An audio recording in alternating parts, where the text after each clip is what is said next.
श्री कृष्णा लड्डू गोपाल के भक्त में एक बार फिर से आप सभी का स्वागत है। आज मैं आप सभी को इंदिरा एकादशी की व्रत कथा सुनाऊंगी। तो चलिए शुरू करते हैं। ओम नमो भगवते वासुदेवाय। इंदिरा एकादशी की कथा धर्मराज युधिष्ठिर को स्वयं भगवान श्री कृष्ण ने सुनाई थी। पौराणिक कथा के अनुसार युधिष्ठिर कहने लगे, हे भगवान, अश्विन कृष्ण एकादशी का क्या नाम है, इसकी विधि तथा फल क्या है, सो कृपा करके कहिए। भगवान श्री कृष्ण कहने लगे कि इस एकादशी का नाम इंदिरा एकादशी है। ये एकादशी पापों को नष्ट करने वाली तथा पितरों को मुक्ति देने वाली है। हे राजन, ध्यानपूर्वक इस कथा को सुनो। इसको सुनने मात्र से यज्ञ करने के बराबर फल मिलता है।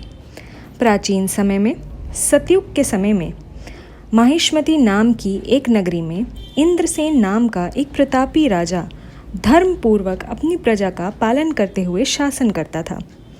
वह राजा पुत्र, पौत्र और धन आदि से संपन्न भगवान विष्णु का परम भक्त था। एक दिन जब राजा सुखपूर्वक अपनी सभा में बैठा था, तो आकाश मार्ग से महर्षि नारद उतरकर उसकी सभा में आए। राजा उन्हें देखकर हाथ जोड़कर खड़ा हो गया और विधि पूर्वक आसन व अर्घ दिया। सुख से बैठकर मुनि ने राजा से पूछा, हे राजन, आपके 7 अंग कुशलतापूर्वक तो हैं? तुम्हारी बुद्धि धर्म में और मन विष्णु भक्ति में तो रहता है।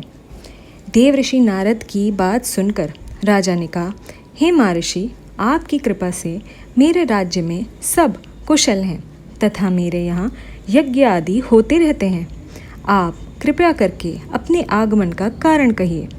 तब ऋषि कहने लगे, हे राजन, आप आश्चर्य देने वाली मेरे वचन को सुनो। मैं एक समय ब्रह्मलोक से यमलोक को गया। वहाँ श्रद्धापूर्वक पूजित होकर मैंने धर्मराज की प्रशंसा की। उसी यमराज की सभा में महान ज्ञानी और धर्मात्मा तुम्हारे पिता को एकादशी का व्रत भंग होने के कारण देखा। उन्होंने संदेश दिया है, सो मैं तुम्हें कहता हूँ। उन्होंने कहा है, पूर्व जन्म में कोई विघ्न उत्पन्न होने के कारण मैं यमराज के निकट रहता हूँ। सो हे पुत्र, यदि तुम अश्विन कृष्ण इंदिरा एकादशी का व्रत मेरे निमित्त करो तो मुझे स्वर्ग की प्राप्ति हो सकती है। इतना सुनकर राजा ने ऋषि से कहा कि आप इस व्रत की विधि मुझसे कहिए। नारद जी ने कहा, अश्विन माह के कृष्ण पक्ष की दशमी के दिन प्रातःकाल स्नान आदि से निवृत्त हों। पुनः दोपहर को नदी आदि में जाकर स्नान करें। फिर श्रद्धापूर्वक पितरों का श्राद्ध करें और एक बार भोजन ग्रहण करें। प्रातःकाल होने पर एकादशी के दिन स्नान करें। फिर व्रत के नियमों को भक्तिपूर्वक ग्रहण करें और प्रतिज्ञा करें कि आज मैं संपूर्ण भोगों का त्याग कर निराहार एकादशी का व्रत करूंगा। मैं आपकी शरण में हूँ। मैं नियम पूर्वक शालिग्राम का पूजन करूंगा और विधि पूर्वक श्राद्ध करने योग्य ब्राह्मणों को फलाहार का भोजन भी कराऊंगा। पितरों के श्राद्ध से जो बच जाए उसको गौ को दे धूप, दीप, पुष्प, नैवेद्य आदि सामग्री से ऋषिकेश भगवान का पूजन करें। रात में भगवान के निकट जागरण करें। इसके बाद द्वादशी को प्रातःकाल होने पर भगवान का पूजन कर ब्राह्मणों को भोजन कराएं। भाई, बंधुओं, स्त्री, पुत्र सहित आप भी मौन होकर भोजन करें।